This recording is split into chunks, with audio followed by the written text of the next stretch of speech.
सुबह दोपहर रात, आसाहिरु योरु, आसाहिरु योरु, यूगाता शाम, योनाका आधी रात, मायोनाका आधी रात। ये दोनों जुमले दोनों लफ्ज़ आधी रात से इस्तेमाल होने, योनाका मायोनाका।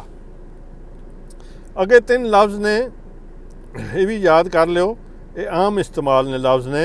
थाबेरू खाना खाना, नोमू पीना, नेहरू सोना।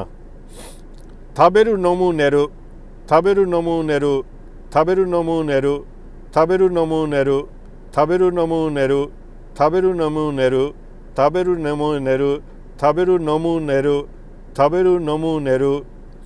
ਜਿਹੜੇ ਤੇ तालब इल्म ने स्कूलों पढ़ रहे हैं वो कोशिश करन इस खांजी लिखने नहीं करन।